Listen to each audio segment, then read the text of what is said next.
గత 5 సంవత్సరాల నుండి మన జగిత్యాల ఎమ్మెల్యే గారి సహకారంతో ఈ 41 వార్డులో 1,30,00,000 వరకు పెట్టడం జరిగింది. అందులో 75 లక్షల వరకు కంప్లీట్ అయింది. ఇంకొక 70 లక్షల వరకు ఇప్పుడు ప్రొసీడింగ్స్ ఉన్నాయి. మన వార్డులో ఇప్పటికి 90 మందికి డబుల్ బెడ్రూమ్ ఇల్లు వచ్చినాయి. మరియు సార్ మన వార్డులో ఒక 10 మందికి మనం బీసీ బంద్ ఇచ్చినాం సార్. మన అప్పుడు రజక సోదరులందరూ కూడా మనం బీసీ బంద్ ఇచ్చినాం, కట్క సోదరులకు కూడా ఇచ్చినాం సార్. అది కూడా జగిత్యాల ఎమ్మెల్యే గారు చాలా అప్పుడు బీసీ బంద్ కూడా సార్కు అందరికంటే మన వార్డులో సార్ ఎక్కువ మంది ఉన్నారు, అంటే ఎలిజిబుల్ క్యాండిడేట్స్ ఎక్కువ ఉన్నారంటే వారు కూడా ఎమ్మెల్యే గారు ఇప్పుడే చెప్పించడం జరిగింది. మరియు మన వార్డులో 90 మందికి నిరుపేదలకు డబుల్ బెడ్రూమ్ ఇల్లు వచ్చినాయి. అందులో కూడా ఎమ్మెల్యే గారు చాలా హెల్ప్ చేశారు మా వార్డుకు సంబంధించింది. ఈ వార్డుకు సంబంధించి ముఖ్యంగా ఏదైనా అంటే జగిత్యాల ఎమ్మెల్యే గారు మాత్రం చాలా అంటే చాలా హెల్ప్ చేస్తున్నారు. అంటే ఎక్కువ నేను పొలిటికల్ లేకున్నా కానీ సారు మంచి మనసుతో అని ఏ విషయం చిన్న ప్రాబ్లం చెప్పినా కానీ సార్ చాలా హెల్ప్ చేశారు. మరి మన 41 వాళ్ళ చాలా దాదాపు 10 మందికి అవుట్సోర్సింగ్ ఉద్యోగాలు ఇప్పించడం గౌరవ ఎమ్మెల్యే గారి సహకారంతో ఒక 10 మందికి ఉద్యోగం చేస్తున్నారు అవుట్సోర్సింగ్గా. ఇప్పుడు ఇంతటి సహకరించిన జగిత్యాల ఎమ్మెల్యే గారికి మరి మున్సిపల్ చైర్మన్ గారికి అందరికీ నా యొక్క నమస్కారం. Thank you very much sir. మరి అభివృద్ధి అనేది నిరంతర ప్రక్రియ. ఈ రోడ్లు డ్రైన్లు కడుతూనే ఉంటాము, ఇంతనే ఉంటాయి. ఇవి ఎప్పుడు జరిగేది నిరంతరం. పట్టణం ఎట్లా అభివృద్ధి జరుగుతుంటే అట్లా విస్తీర్ణం పెరిగిన కొద్ది కూడా వర్కులు పెంచవలసిన అవసరం.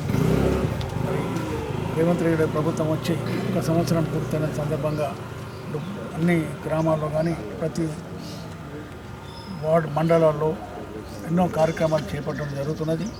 మరి వారు 1 సంవత్సరంలో నిరుద్యోగ యువకులకు 53,000 ఉద్యోగాలు ఇప్పించిన ఘనత రేవంత్ రెడ్డి కూడా దక్కింది. అలాగే 55,000 కోట్ల రైతులకు రుణ సహాయం అందించిన ఘనత కూడా వారికి దక్కింది. ఇంకా జగిత్యాల పట్టణానికి ఎన్నో కార్యక్రమాలు గౌరవ ఎమ్మెల్యే గారు తీసుకొచ్చారు. ఇప్పుడు ఈ రోజు ఏటీ అనేది ఒకటి టీఆర్ నగర్లో పని నడుస్తున్నది. ఆ ఏటీ అడ్వాన్స్డ్ టెక్నాలజీ ఇన్స్టిట్యూట్ అంటే అందులో చదువుకొని అందులో మనం సర్టిఫికేట్ తీసుకుంటే అది విదేశాలలో కూడా పోతే ఉద్యోగం ఈజీగా దొరుకుతుంది. కాబట్టి దాన్ని మనం ఉపయోగించుకోవాలి. అట్లా ఇప్పుడు సాంకేతిక విజ్ఞాన పాఠశాల కూడా ఇప్పుడు చెలగల దగ్గర ప్రపోజల్ తీసుకొచ్చారు సారు. అది కూడా తొందరలోనే అవుతుంది. అది కూడా పెద్ద అచీవ్మెంట్ జగిత్యాల పట్టణానికి. నిన్ననే బీజేపీ వాళ్ళు కూడా ఒకటి నమోదయ తీసుకొచ్చారు. వారికి కూడా నేను జగిత్యాల పట్టణ ప్రజల తరఫున అభినందనలు తెలియజేస్తున్నా.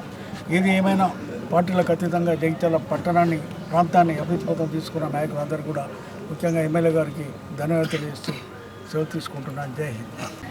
ఈ వార్డుకి సంబంధించిన 1,30,00,000 ఈ వార్డుకి వెచ్చించడం జరిగింది.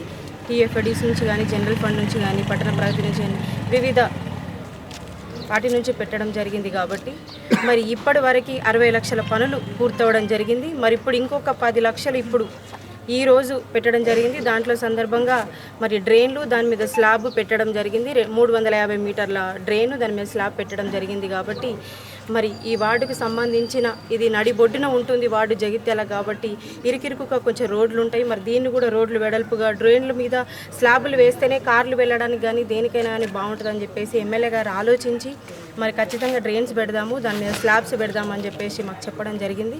మరి దాంట్లోనే ఇప్పటికే గత 5 సంవత్సరాల నుంచి వెళ్ళి ఎంతగానో డెవలప్ చేసిన ఎమ్మెల్యే గారు ఇక నిరంతరం ప్రక్రియలాగా ఇక ముందు ఇంకా 4 సంవత్సరాలు కూడా ఇలాగే డెవలప్ చేస్తారు. ప్రజాపాలన సందర్భంగా విజయోత్సవాల సందర్భంగా ఇంకా కూడా ఈ 4 సంవత్సరాలు మన జగిత్యాల పట్టణంకి అలాగే నియోజకవర్గానికి కూడా మరి ప్రజాపాలన విజయోత్సవాలు నిరంతరం ప్రక్రియగా జరుగుతూ ఉంటుంది. కాబట్టి ఇట్లాంటి డెవలప్మెంట్ కార్యక్రమాలు ఇందాక గిరినాభూషణం గారు చెప్పినట్టు ఎన్నో తీసుకొచ్చి ఎన్నో డెవలప్మెంట్ కార్యక్రమాలు మొన్న కూడా ముఖ్యమంత్రి గారితో మాట్లాడితే 100 కోట్లకు ప్రతిపాదన కూడా చేయడం జరిగింది. మరి అలాగే ఇంకా కూడా ఈ ప్రాంతాన్ని డెవలప్ చేయాలనే ఆలోచనతోటి ఎమ్మెల్యే గారు ముందుకెళ్తున్నారు. కాబట్టి ముఖ్యమంత్రి గారితో పనిచేస్తున్నారు కలిసి. సో ఇలాగే నిరంతరం పనిచేయాలి, ప్రజలకు అన్ని డెవలప్మెంట్ కార్యక్రమాలను అందజేయాలని చెప్పేసి నిరంతరం ప్రక్రియ నడుస్తూనే ఉండాలని చెప్పేసి మరి ఎమ్మెల్యే గారిని కోరుకుంటూ, అలాగే మరి ఆయనకి ఇలాంటి ఒక డెవలప్మెంట్ కార్యక్రమాలు చేస్తున్నందుకు ప్రత్యేక ధన్యవాదాలు తెలియజేస్తూ మరి అవకాశం ఇచ్చిన హృదయపూర్వక ధన్యవాదాలు ప్రతి ఒక్కరికి. 10 లక్షల రూపాయల డ్రైన్లకు భూమి పూజ చేయడం జరిగింది. ఇప్పటికే దాదాపు 70 లక్షల పైన వర్క్స్ ఇక్కడ డిస్ట్రిబ్యూట్ చేసినాం. పనులైన డ్రైన్లు కానీ రోడ్లు కానీ ఇవన్నీ కూడా. దాంతోపాటుగా ఎక్కడ అవసరం ఉంటే అక్కడ కరెంటు స్తంభాలే కావచ్చు. మరి పేదవాళ్లకు ఇంతకుముందు చెప్పినట్టు 90 మందికి డబుల్ బెడ్రూమ్ ఇచ్చారు. అంటే ఉదాహరణకు చెప్పాలంటే ఒక ఈ వార్డులు ఇచ్చినన్ని ఆ కురుట్ల పట్టణం మొత్తం కూడా వాళ్ళు ఇవ్వలే. ఒక ఈ వార్డుల 41 వాళ్ళు ఇచ్చండి. ఆ రకంగా మనం జగిత్యాల పట్టణాన్ని నిరంతరం అభివృద్ధి చేస్తూ ఉన్నాం. దాంతో పాటుగా విద్యా వైద్యం సామాన్యులకు అందాలి, మౌలిక వసతులు కూడా పెరగాలనే ఆలోచనతోటి జగిత్యాల ప్రజలందరి సహకారంతో ఏదైతే అందరూ కలిసి నన్ను విశ్వాసం ఉంచి నన్ను గెలిపించిండ్రో ఆ సహకారంతో ఈ ప్రాంత వాసులకు అటు వైద్య విషయాలు హాస్పిటల్ దగ్గర ఉండే విధంగా, రెండవది చింతకుంట చెరువు అధ్వాన పరిస్థితులు ఉండే దాన్ని కూడా బాగా చేసుకొని అక్కడ మడిలయ్య గుడి కావచ్చు, వెనుక మందిరం కావచ్చు, అదేవిధంగా చాకలైలమ్మ విగ్రహాన్ని ఏర్పాటు చేసుకుని నిర్మించుకోవడం, చింతకుంట శ్మశాన వాటికి అధ్వానం అంటే అధ్వాన పరిస్థితులు మా పోసే మంచి లేడు ఆరోగ్యం కానీ నాకు చూపించే కట్ట కిందకి వెళ్ళి ఆ లైట్లను వలకొడుతున్నాను.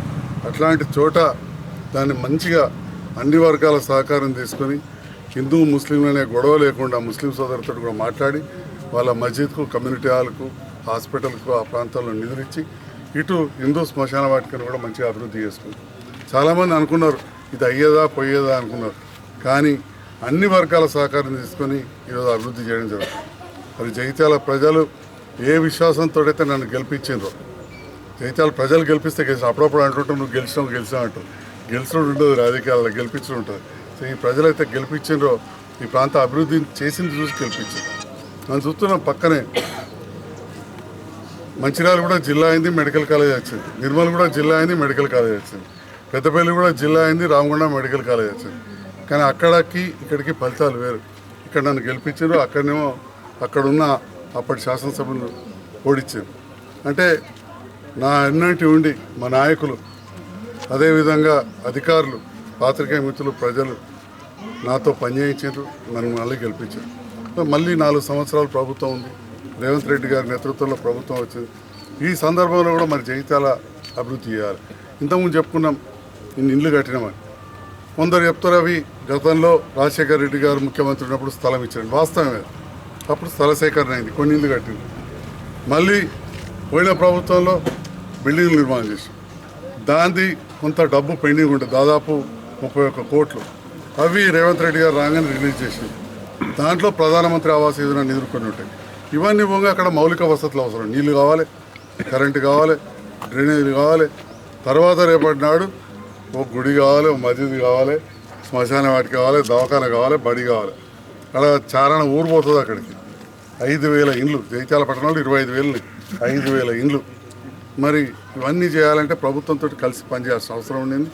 మరి గౌరవ ముఖ్యమంత్రి గారు కూడా చాలా సానుకూలంగా స్పందించి 100 కోట్ల రూపాయలు జగిత్యాల పట్టణానికి అడిగిన ఎమ్మెల్యే గారు దానికి పరిశీలించి ప్రతిపాదన పంపమని మొన్ననే మున్సిపల్ కమిషనర్ గారికి, కలెక్టర్ గారు కూడా లెటర్ రాసిందని చెప్పి ఈ సందర్భంగా తెలియజేస్తారు. అదేవిధంగా మన ప్రాంతంలో మెడికల్ కాలేజీతో పాటు మరి పేద వర్గాలకు, పేద వాళ్ళకు విద్య అవసరం. ఇంటిగ్రేటెడ్ రెసిడెన్షియల్ స్కూల్ దాదాపు 100 కోట్లతోటి నిర్మించబోయేది. ఇవాళ జగిత్యాల నియోజకవర్గానికి, ఈ 2 జిల్లాలకు కలిపి జగిత్యాల నియోజకవర్గానికి మంజూరు చేసినందుకు నేను ముఖ్యమంత్రి గారికి, జగిత్యాల ప్రజలందరి పక్షాన కూడా ధన్యవాదాలు తెలియజేస్తాను. ఎందుకంటే నేను వారితో కలిసి పనిచేస్తాను నాడే చెప్పిన ఇంటిగ్రేటెడ్ స్కూల్ కావాలి, ఈ ప్రాంత అభివృద్ధికి ఒక 100 కోట్లు అవసరం ఉంటాయి అని చెప్పడం జరిగింది. ముందుగానైతే 34 కోట్లు డబుల్ బెడ్రూమ్ రిలీజ్ చేసేసాం. అట్లనే చాలా చోట్ల మీరు ఇంటున్నారు కావచ్చు, కాంట్రాక్టర్లు బిల్లులు వస్తలేవని. ఇక్కడ ఏవైతే పనులు జరిగినానో అంతకుముందు గత ప్రభుత్వం ఆయనలో జరిగిన వాటికి మున్సిపల్ లిమిట్స్లో, మున్సిపల్ పరిధిలో 5 కోట్ల రూపాయల నిధులు వెంటనే మంజూరు చేశాం. ఆ కాంట్రాక్టర్ మీద 5 కోట్ల పనులు చేయాల్సింది ఉంది. మనం ప్రతి వార్డులో ఒక 10 లక్షలు ఒక కాంట్రాక్టర్ చేయాల్సి ఉంది. అవన్నీ కూడా చేయిస్తాం. మళ్ళీ అదనంగా కూడా 25 కోట్లు ఇచ్చారు. అవి కాకుండా కూడా మళ్ళీ 100 కోట్ల రూపాయలకు ప్రతిపాదనలు ఇవ్వన్నారు. సో జగిత్యాల పట్టణం మన ప్రజలందరి సహకారంతో, ప్రజాప్రతినిధుల సహకారంతో, అధికారుల సహకారంతో తప్పకుండా చేస్తాం. ఇవన్నీ కూడా మా ప్రసారం చేస్తున్న మా మీడియా మిత్రులకు కూడా ధన్యవాదాలు తెలియజేస్తూ ఈ అభివృద్ధిలో నాకు సహకరిస్తున్న ప్రజలందరికీ మరొకసారి హృదయపూర్వక ధన్యవాదాలు తెలియజేస్తాను.